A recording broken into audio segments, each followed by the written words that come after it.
Hi, my name is Valerie. Thank you for watching my YouTube channel. I am a homeschool mom. I've been homeschooling my 5 children for 15 years. One has graduated and I've got 4 to go. My last video was a video about books from which I get ideas for good reading choices for my children.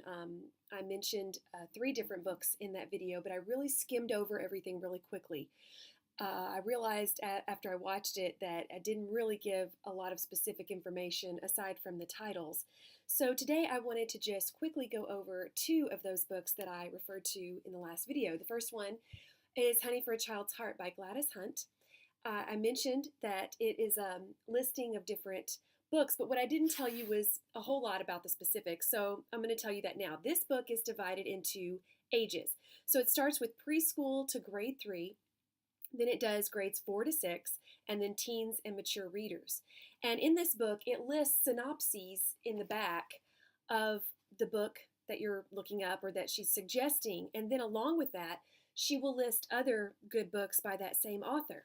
So for an example, page 157 here, there is this recommendation here, Stephen Meador. He wrote Shadow in the Pines, and she says, fathers have been known to borrow this thrilling mystery from their sons. Good prose, fast-moving, and exciting. So she recommends the book Shadow in the Pines, which, by the way, sounds really interesting, and I have not read it. So she also then, beneath that, lists several books by the same author, Who Rides in the Dark, Whaler Round the Horn, Clear for Action, The Fishhawk's Nest, and Red Horse Hill. And so this would be under the category for teens and mature readers, by the way. So that gives you an idea of how this book is set up. Also, it has some wonderful illustrations taken from actual books that are classics. I'm trying to turn to, like, for instance, we all recognize this one, I think, Mary Poppins.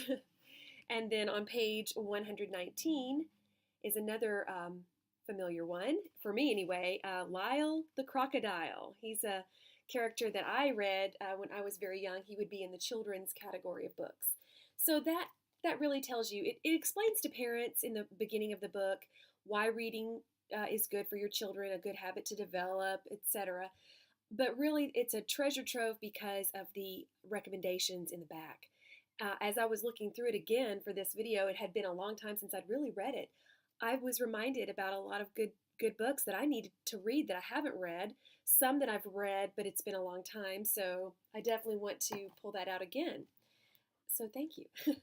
And then Read for Your Life. Now, as I was looking through this one again, I saw where I practiced my signature. That's how long I've had it, since I was in high school.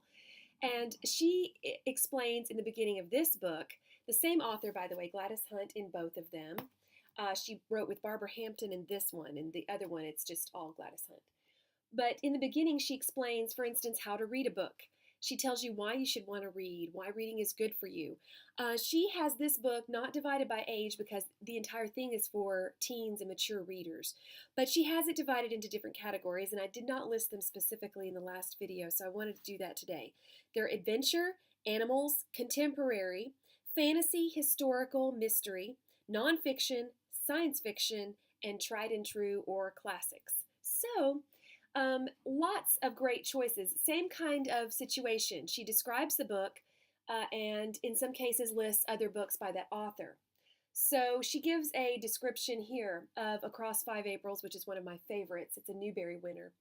And the description she lists is like this. Jethro Crichton is 9 in April 1861 when, on his family's farm in southern Illinois, he receives news that Fort Sumter has been fired on. He is 13 in April 1865 when he learns that his idol, President Lincoln, has been assassinated.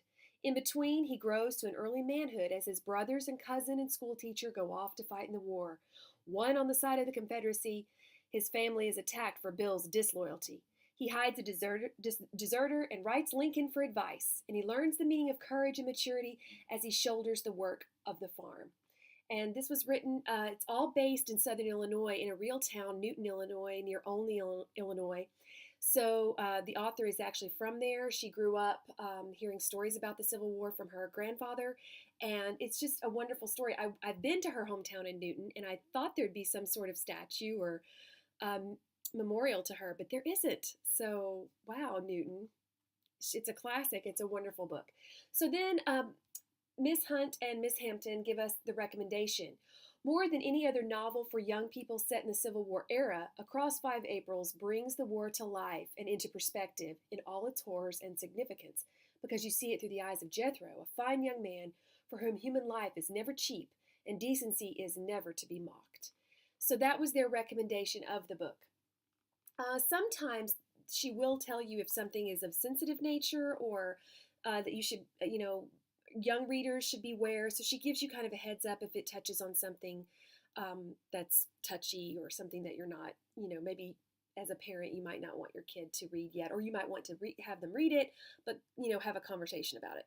And also, this is something that I've used over. This is actually the part of the book I've used more than anything else.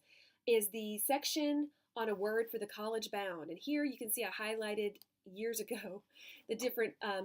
These are books that she highly recommends if you're headed for college and you haven't read these in your school curriculum already. And it's just, most of them, you've heard of: Macbeth, Hamlet, Julius Caesar, Tale of Two Cities, Wuthering Heights, Jane Eyre, etc.